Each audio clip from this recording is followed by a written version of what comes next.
There are many things amusing and interesting in our life, and surprising. It's actually surprising to me to sit up here on the fifth full day of Sesshin and look out and realize, oh, everyone is still here. Amazing. It is amazing. It is amazing that this many people would come and sit for a whole week and look into the nature of their mind and their being. So this is the fifth full day of Rohatsu Sesshin 2017. And it is a miracle. Here we all are. And it's not easy. Sometimes it's easy during Sesshin, and it just flows, and then other times there's friction.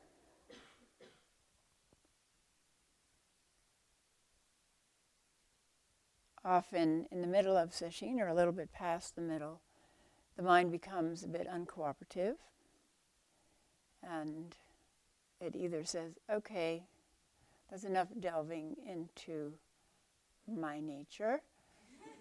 I will just put you to sleep again. Mm-hmm. So drowsiness can emerge, that's normal. Or the mind says, okay, I've been quiet for long enough, let's have a chat. Let's have a long chat. So don't get discouraged by that. It's just the mind really at a certain point, and you may have noticed this almost unnameable, unsourceable fear arising. The mind begins to get nervous when it realizes we're really serious about sitting here and seeing deeply into its nature or its non-nature. So please be steadfast in the face of those things arising. I was smiling before when I was getting onto the platform because people think, oh, I would love to be ordained, love to wear the robe, but it's like putting a parachute on and then trying to be graceful in a parachute. It forces you to be mindful, very mindful.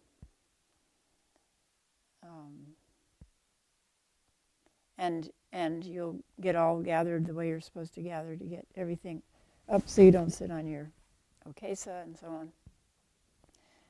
And you get up, and you start to get up, and then you realize your hand has disappeared, and you cannot find it in this mass of cloth.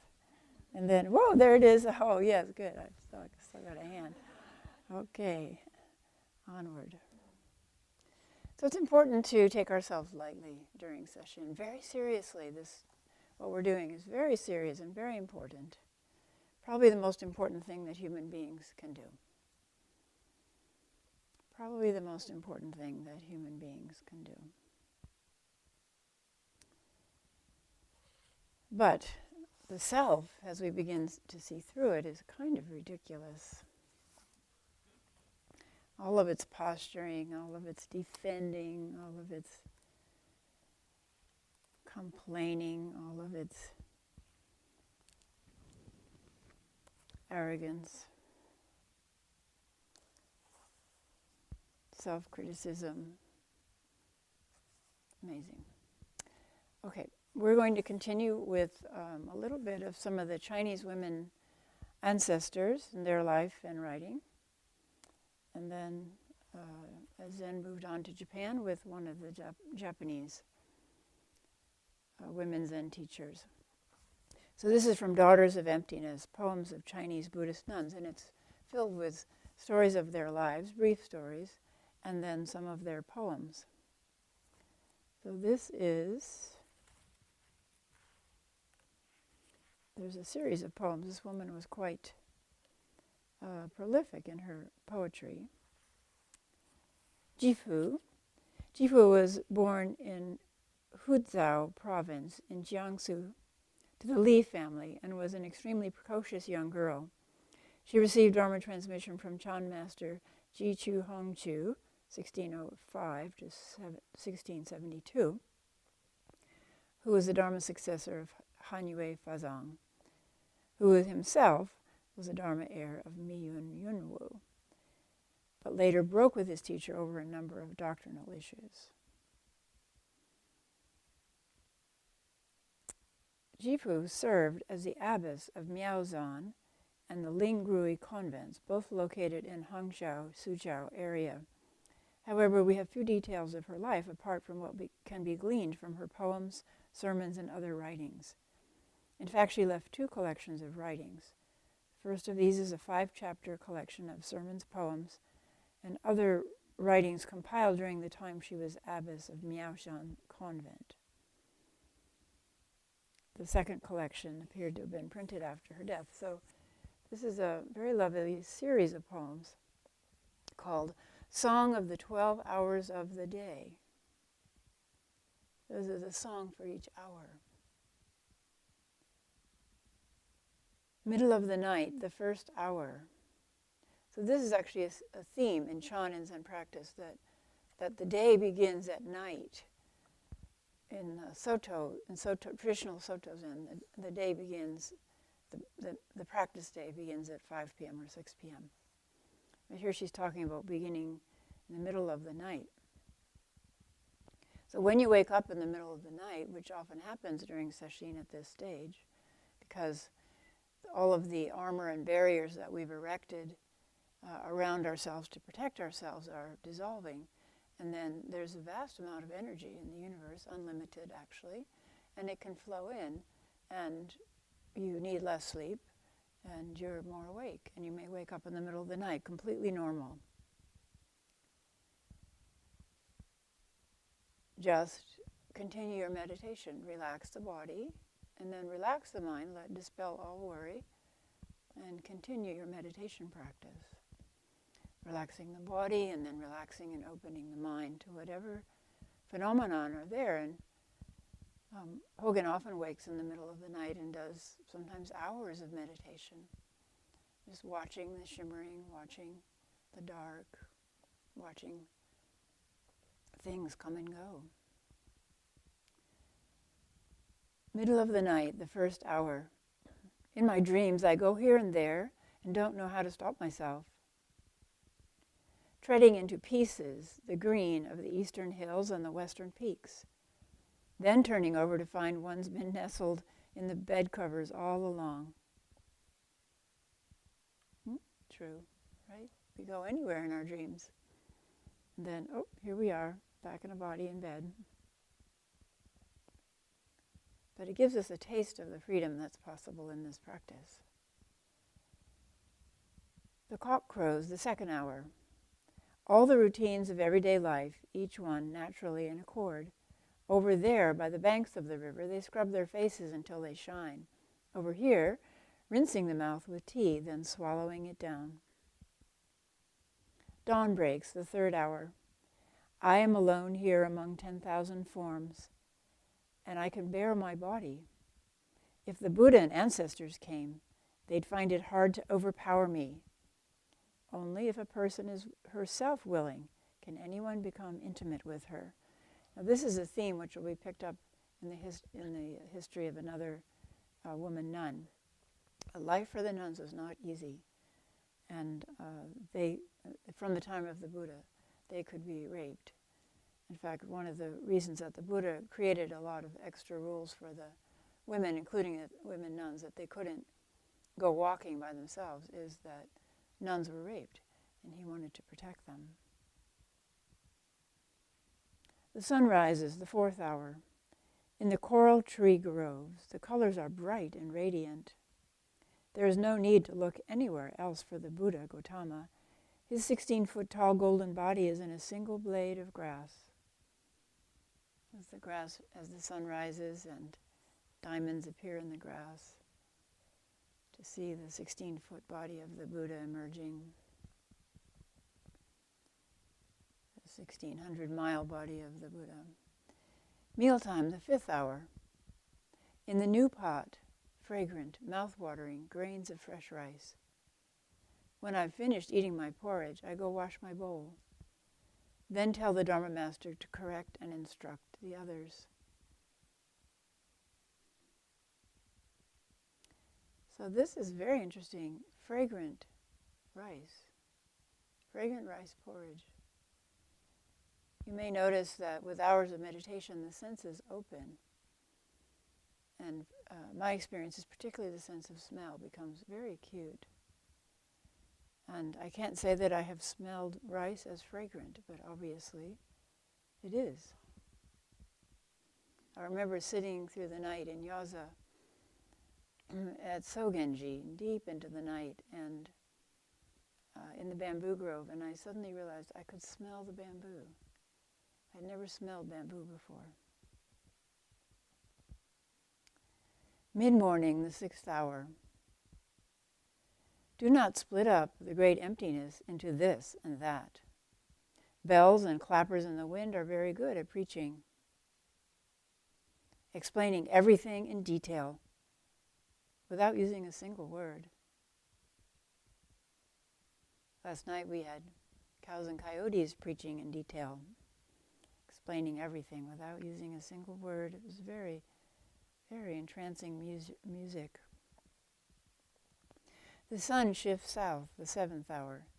Those who are fond of leisure do not pound on Honshan's drum.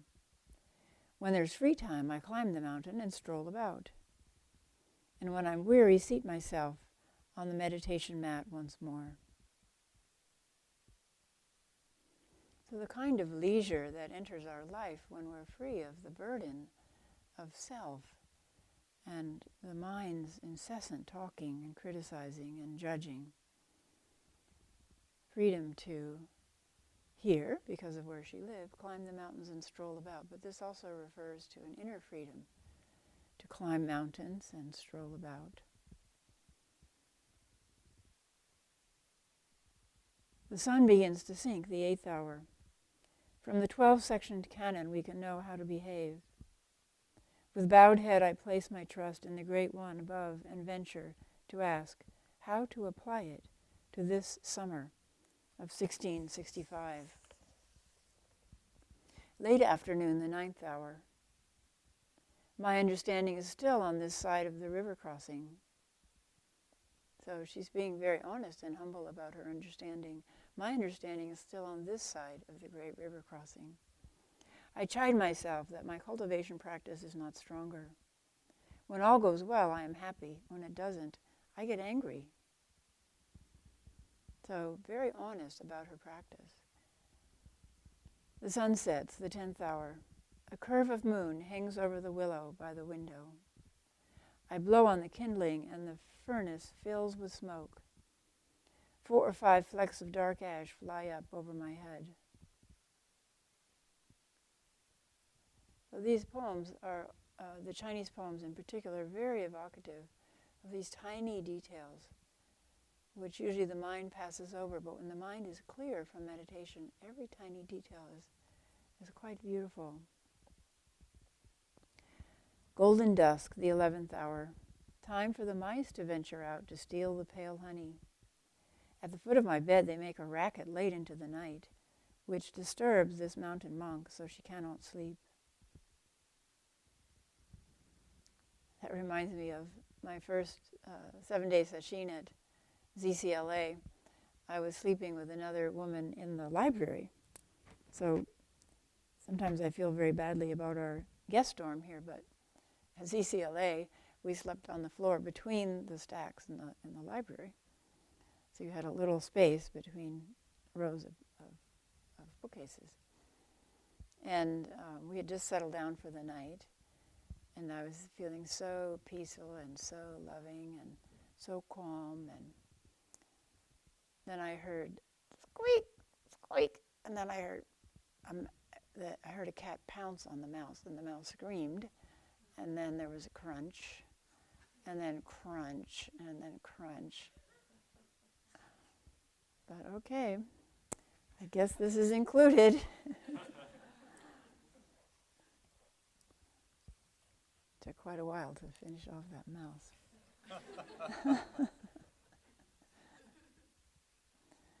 Everyone's settled, the 12th hour. The mustard seed drinks dry the fragrant water sea.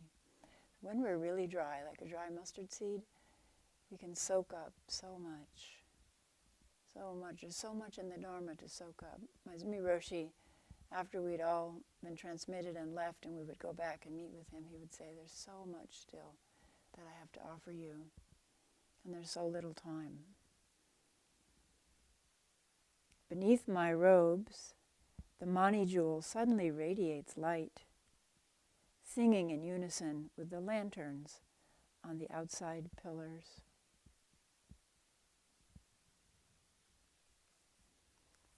The mani jewel suddenly radiates light underneath my robe, singing in unison with the lanterns on the outside pillars. And there's one little poem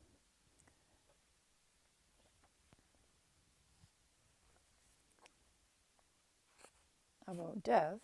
This is from Yi Kui, one of the 7 Dharma heirs of Master Jinggang, the great-granddaughter of a minister of justice and the daughter of a scholar painter. She had 2 sisters and 2 brothers, one of whom, Ji Lin, would play a particularly central role in her life. Hikui was by all accounts a precociously intelligent girl who not only mastered the feminine arts of sewing and embroidery, but also excelled in the arts of painting and poetry writing. She married a young scholar and apparently fulfilled all of the requirements of a good wife and daughter-in-law happily and successfully. In the fall of 1648, however, her husband, with whom she had a companionate marriage — these are arranged marriages, so there's no guarantee it would be a companionate marriage — passed away, leaving Yi Kui a widow at the age of 23. After her husband's death, Yi Kui retreated to her room, where she remained in seclusion, eating a minimal vegetarian diet and engaging in single-minded Buddhist recitation. Later she became interested in Chan meditation and sought out the guidance of Master Jinggang, under whom she eventually took ordination.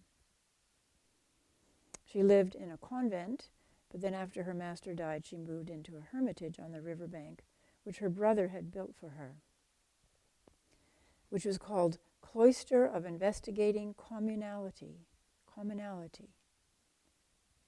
And then the cloister quickly developed into a fairly large establishment, and she had a lot of disciples. 7 years after she took over the leadership of Crouching Lion Convent, her designated successor and Dharma sister, Yi Gong, fell ill and from exhaustion and overwork and died. So then Yi Kui had to remain as the abbot. And then after 6 years, she moved back to her hermitage, where she died at the age of 54. And this collection is compiled several years before her death. So this is one of her poems. All of her life, this fellow has been as tough as nails. Once I dug my heels in, I could not be moved. At 24, I first found out about this matter, and for 10 years struggled to forget outward appearances. At 49, I cut myself loose from this suffering world and could see through the mundane affairs as if through water. I got to the truth of things and could leave when I wished. So, what is the meaning of leave when I wished?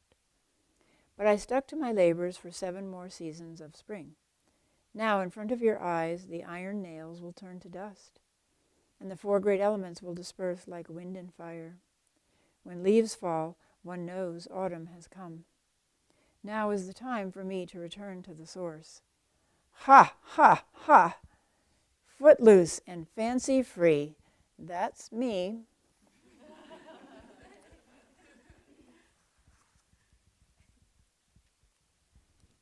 So that refers to freedom from her administrative role as twice abbess of the convent, but also the internal freedom, the ultimate freedom, which is there no matter what we're doing.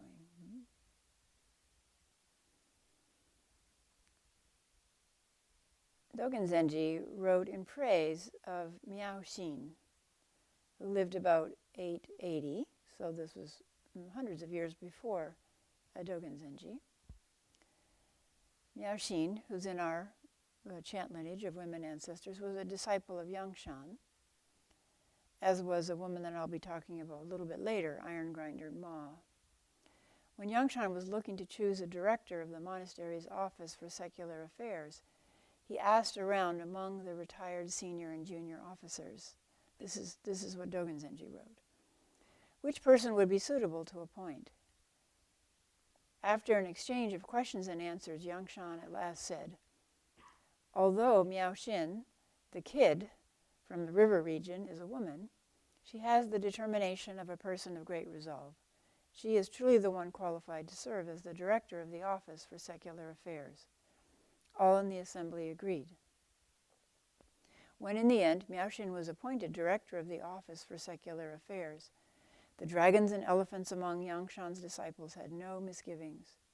Although this was not an important office, she was careful in performing her duties as benefiting one who had been chosen for this responsibility. After Miao Xin had taken up her position and was residing in the office for secular affairs, 17 monks from Shu banded together to go in search of a teacher to ask about the way. Thinking that they would climb Yangshan, so that's the name of the master and the mountain, at sunset they took lodging in the office for secular affairs.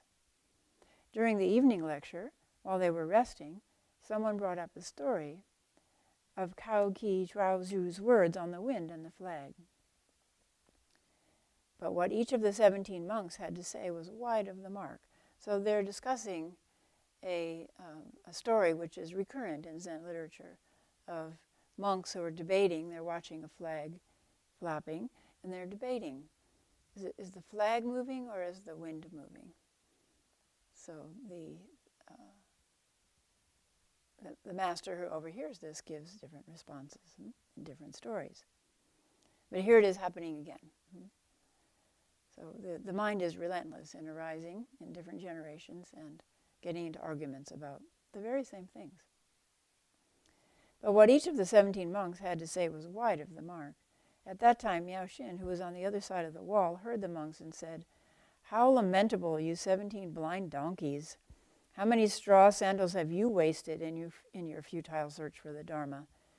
The Buddha Dharma has not yet appeared even in your dreams." At that time there was a postulant who, having heard the disapproving remarks about these monks by Miao Xin, reported them to the 17 monks. The 17 monks did not resent her disapproval. So this is also key. Did not resent her criticism and her disapproval. To the contrary, they were ashamed that their words were inadequate, and so, comporting themselves in the proper fashion, they offered incense, did obeisance, meaning bowed, and respectfully inquired about the Dharma. Miao Xin then said, "Step forward." As the 17 monks were walking towards her, Miao Xin said, "It's not the wind moving, it's not the flag moving, it's not the mind moving." Instructed in this fashion, all 17 monks were awakened. They expressed their gratitude, establishing the formal relationship of teacher and disciple, and quickly returned to Western Shu. In the end, they never climbed Yangshan. Truly, this incident was not something that could have been accomplished by even one on the 3 wisdom stages or the 10 noble stages. It was the practice of the way in the unbroken transmission from the Buddhas and ancestors.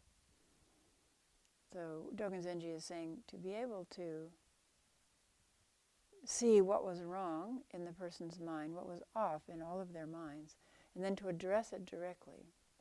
See, in the original koan, the ancestor hears this debate and about, is it the wind moving or is it the flag moving? And the ancestor says, it's not the wind moving, it's not the flag moving, it's your mind moving.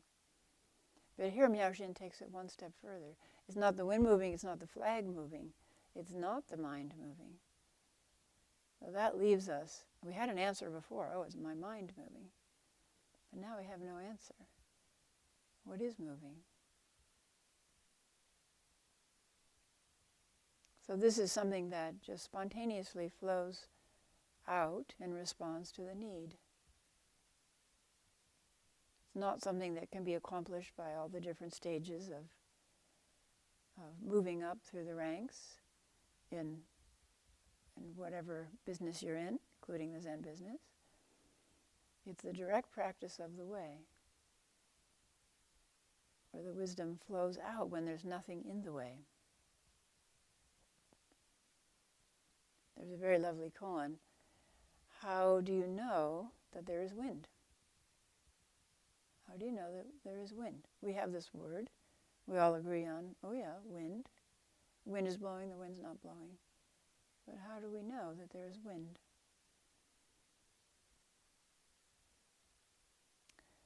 So another woman strong woman who existed at this time and practiced Zen is called Liu Te Mo, is what we call her in our chant lineage. But she was called Iron Grinder Ma because she ground young monks up like a grindstone grinds grain, pulverized them. And her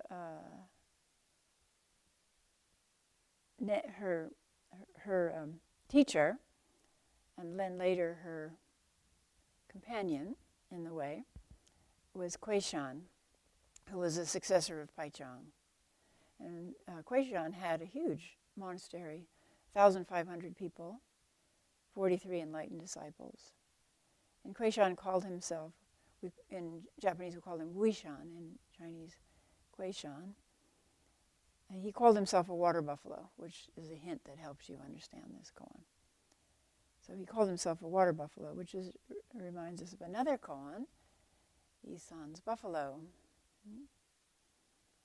Several koans about buffaloes. So Guishan called himself a water buffalo. So Iron Grinder Liu, who's living about a mile away from the monastery, comes to Guishan's place.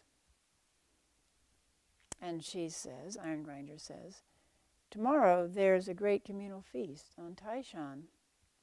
Are you going to go, teacher? Taishan is 600 miles away, and the feast is tomorrow. So this is not an ordinary question. Tomorrow there's a great communal feast, so we have to look in koans at all the words. What is the feast? What is this communal feast she's asking about? Are you going to go, teacher? Kuei-shan lay down, sprawled out. So he just lay down, sprawled his body out, completely relaxed. Iron Grinder immediately left. So this is a beautiful little vignette in their lives that's been preserved. And it has a very warm texture to it. Mm-hmm. Sometimes there's Dharma combat where there's sparks flying, and she had the reputation of being able to do that, grind people up with sparks flying. But that's not what's happening here. There are other koans that are about Zen masters tossing a ball back and forth and enjoying the ball. And many of the koans depend on knowledge that these people acquired by doing other koans. So the buffalo lying down in front of the gate is another koan. Zen master said, hundreds of years from now, I will be reborn as a buffalo. And you will find me lying down outside the gate of the monastery. So you can imagine, Hogan says, hundreds of years from now, I'll be reborn as one of those cows down there that was mooing all night. And you'll walk outside the gate of the monastery and you'll see this old cow lying down. And then the master asks, whose name is written on the side of the cow?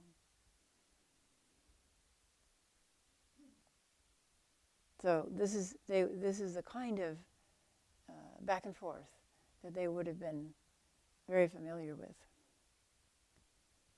So she asks him, are you going to go to this feast 600 miles away tomorrow? And he lies down, completely relaxed. And then she turns and leaves. Commentary, Iron Grinder Liu's name is thought to have been Liu Te Mo.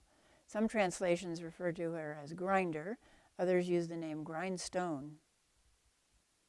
The compiler of the Blue Cliff record comments, the non-iron grindstone Liu was like a stone-struck spark, like a lightning flash, hesitate and you lose your body and your life. She had studied for a long time. Her active edge was sharp and dangerous. Kuei Shan is over 600 miles from Mount Tai. How then did Iron Grindstone Lu want to have Kuei Shan go to the feast? Tell me, what was her meaning? This old lady understands Kuei Shu's conversation. Fiber coming, thread going, one letting go, one gathering in. They answer back to each other like two mirrors reflecting each other, without any reflecting image to be seen. Action to action, they complement each other. Phrase to phrase, they accord. People these days can be poked 3 times and not turn their heads. But this old lady couldn't be fooled one little bit. So this is what we all hope to attain, this kind of ease in life. To be poked and not to be fooled. To be poked and not have the mind rise to the bait. And there's all kinds of poking in the world. All kinds of ways we can get tripped up, ensnared. To be free, to really be free.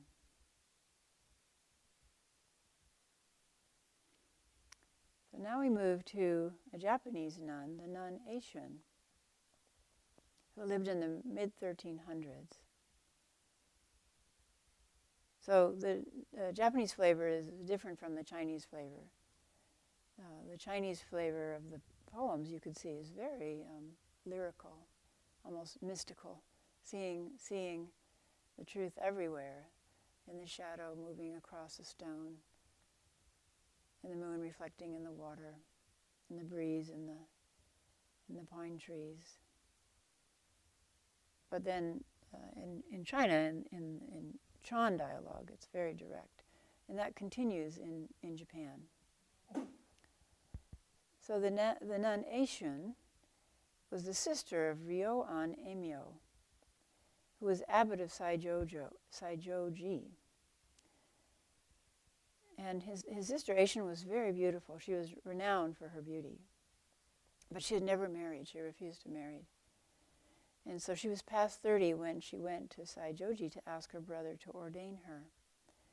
But he refused, saying, "The monastic life is only for the manly. Men and women cannot change their lot. If I readily ordain women, then many monks would be corrupted." So this is a very old belief, that women are corrupting.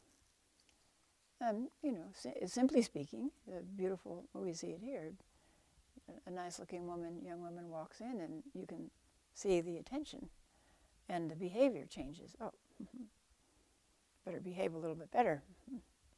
Got to impress this woman. And vice versa. Sometimes a young man comes and you can see the women pay attention. And then the mind naturally goes to, fantasies of relationship and so on, which is extremely difficult and extremely distracting.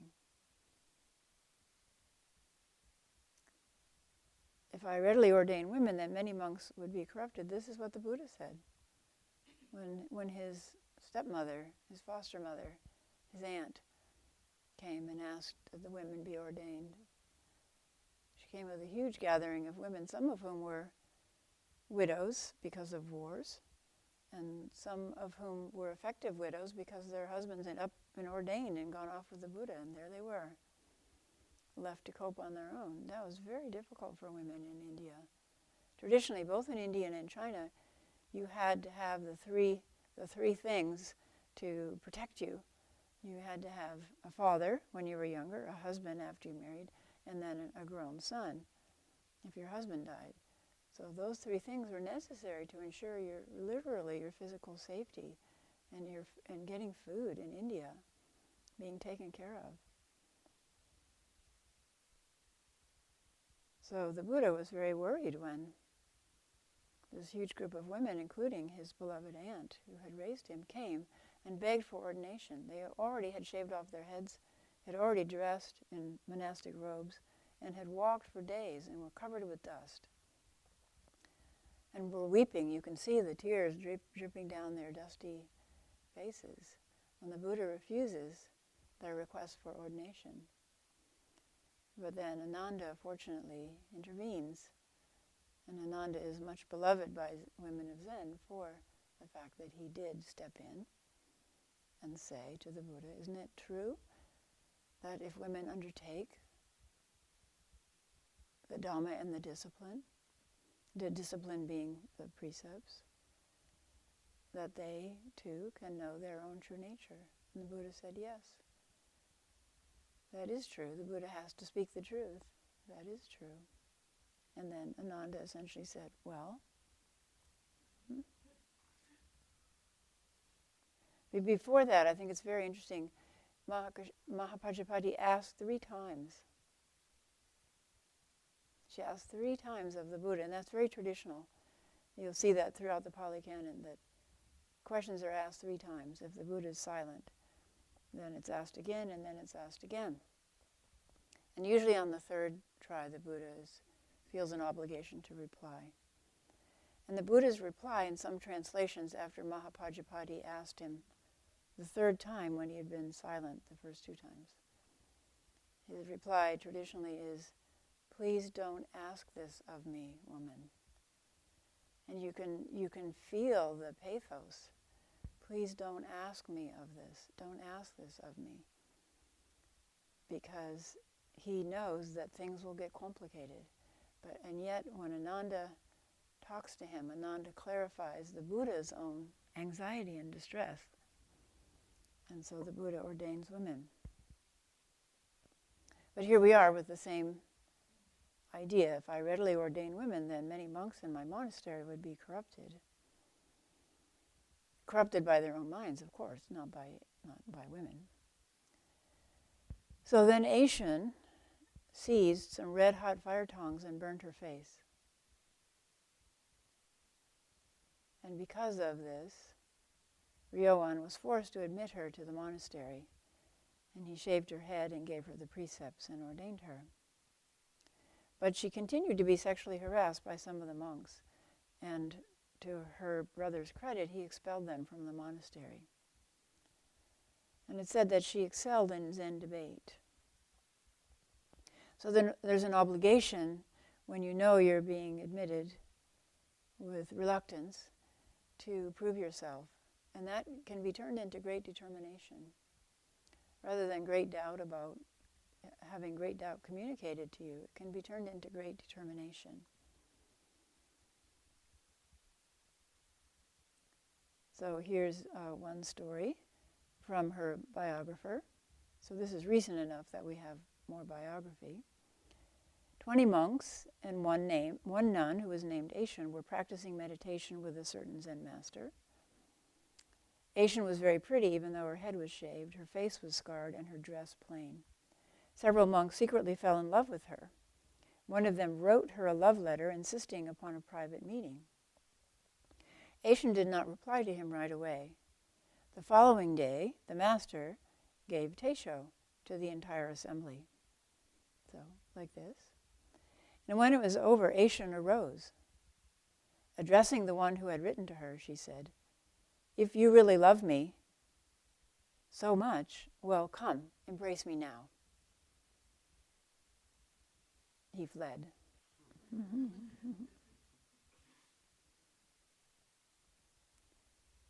So this was not somebody to be tampered with. Once during a visit to Engakuji was is still a very large Rinzai monastery in Kamakura, and it was founded in 1282 by the regent Hojo Tokimune. And he founded this temple at the end of 6 years of bloody war. The Kublai Khan had invaded first Korea and conquered Korea, and then crossed the small sea between Korea and Japan and invaded Japan.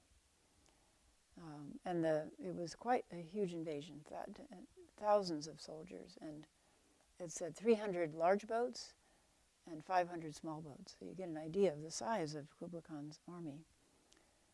And it included Koreans who were pressed into service, and also Chinese, because they had been fighting in China too.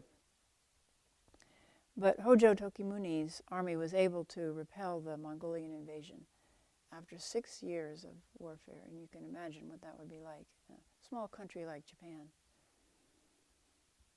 And he founded the temple to honor the dead of both sides. To honor the dead of both sides. Is that ever done in this world today? To honor one's enemies. So this too can be taken into our practice. When we have that aversion to someone or irritation with someone and it persists, how do we honor them? What is the teaching there about our own mind, our own prejudice, our own fear about ourselves? To honor our enemies. So Engakuji was named after a copy of the Sutra of Great Perfection, Sutra of Enlightenment, called Engakyo. Kyo means sutra, Engakyo, which when they were doing excavation to start to build Engakuji, which didn't have a name at the time, they dug a stone chest out of the side of the mountain, and the sutra was in the chest. So the temple was named after the sutra.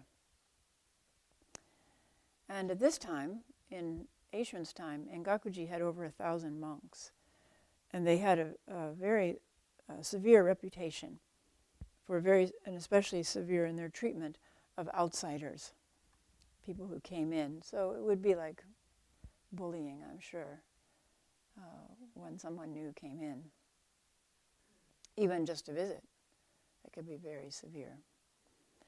So Ryowan, Enshu's brother, wanted to send a message to the abbot of Engakuji, but none of the monks from Saijoji would go.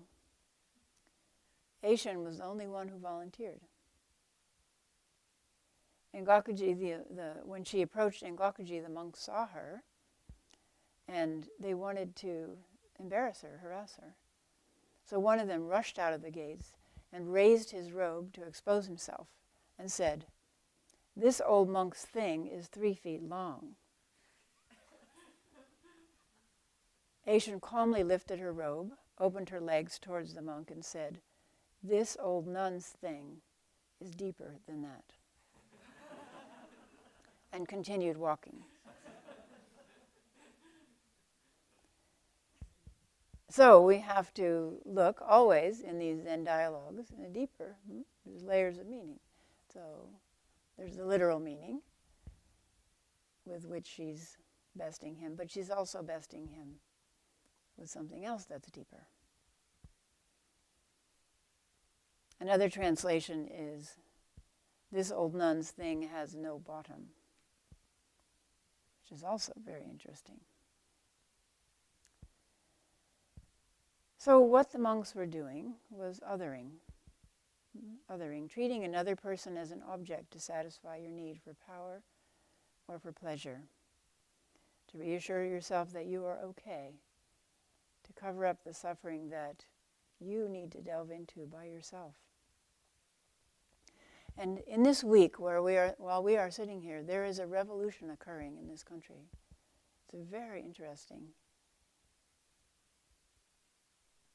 Probably before you came, you were aware of the accusations against movie moguls and so on, and resignations, sudden resignations in various positions in society. But in this week, 3 U.S. senators have resigned because of inappropriate behavior towards women. Democrats. We believe that powerful, famous, and rich people, like senators and millionaires in the movie industry and doctors to U.S. Olympic gymnasts and famous conductors and famous actors, surely they have enough success and money and adulation to satisfy their need for self-accomplishment. Surely they can attract an appropriate partner and have a big choice. And yet, it's not enough. It's not enough. Everyone suffers. Everyone suffers.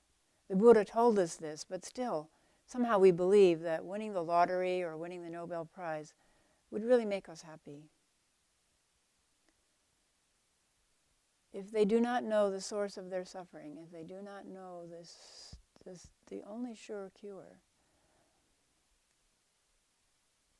they will drag many people into that well of their own pain.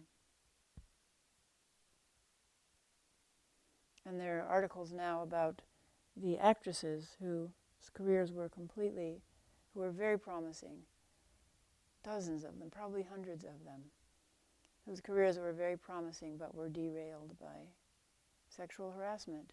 So it's been going on for centuries. We have to admire Aishin's determination and strength, inner strength, to keep on going on the path despite all of this.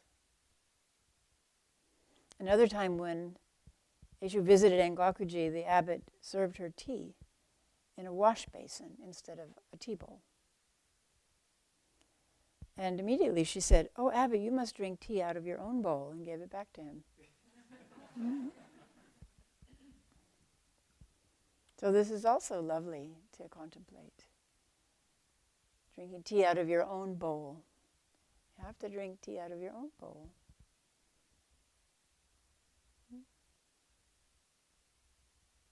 What does your bowl contain? Can you empty it? Can you dissolve the bowl itself? Anything we're holding on to. So this is a koan about Eishun's departure. When Eishun, the Zen nun, was past 60 and was about to leave this world, she asked some monks to pile up wood in the yard. Seating herself firmly in the center of the funeral pyre, she had it set on fire around the edges. "Oh, nun," shouted one monk, "is it hot in there?" "Such a matter would concern only a stupid person like yourself," she answered. The flames arose and she passed away.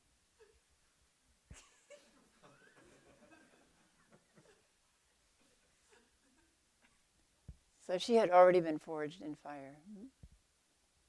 Forged in fire. We have to be willing to be forged.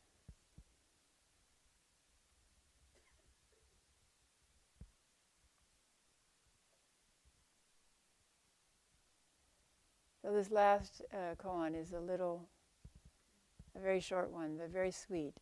It's called A Mother's Advice. Jiyun, who was a Shingon master, was a well-known Sanskrit scholar in the Tokugawa era. When he was young, he used to deliver lectures to his brother students, so you can see he was very precocious. But his mother heard about this and wrote him a letter, which said, "Son, I do not think you became a devotee of the Buddha because you desired to turn into a walking dictionary for others." Or we might say a walking encyclopedia. "There is no end to information and commendation, glory and honor. I wish you would stop this lecture business. Shut yourself up in a little temple in a remote part of the mountain. Devote your time to meditation, and in this way attain true realization." We don't know if he followed the advice. But I would give you the same advice. There is no end to the information that Google can provide us. There are infinite TEDx lectures and podcasts by Zen masters. Shut yourself up. Shut yourself up.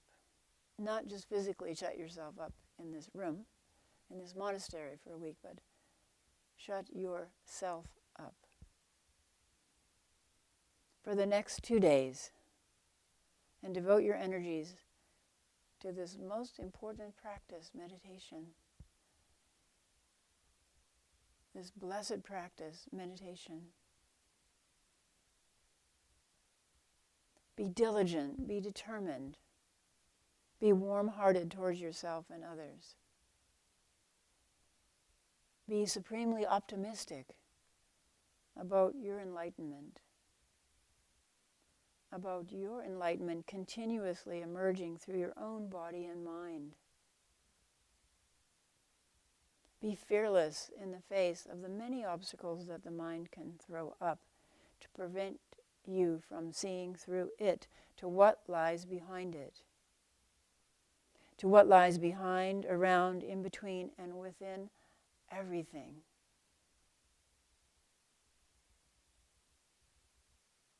The treasure house of your life will open of itself.